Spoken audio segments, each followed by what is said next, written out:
जो उद्रेक आहे तो आणखी उफाळून आलेला आहे।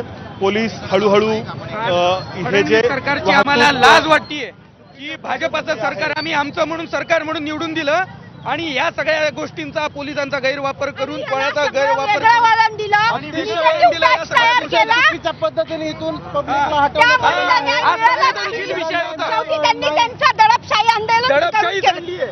हे इंग्रजांचं सरकार आहे का? फडणवीस सरकार आतापर्यंत चाललेले आहे।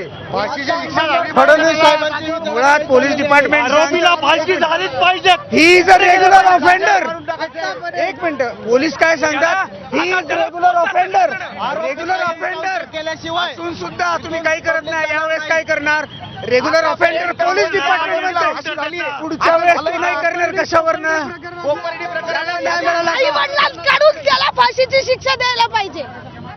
हे प्रकरण यांच्यापैकी कोणाच्या मुलीचं असतं ठेचलं पाहिजे, ठेचलं त्याला। आपण पाहतो आहोत लोकांचा हा उद्रेक एकीकडे आणि दुसरीकडे वाहतूक कोंडीत अडकलेल्या लोकांचे हाल आणि या सगळ्या परिस्थितीतून मार्ग काढण्याचं आवाहन पोलिसांसमोर होतं, प्रशासनासमोर होतं।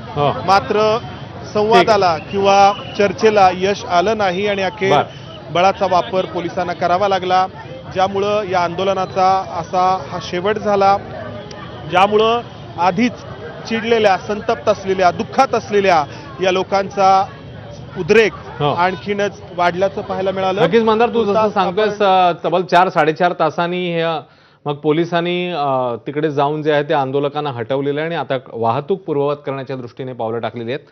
मंदार, धन्यवाद या माहितीबद्दल। बातमीचे अपडेट्स जाणून घेतच राहू।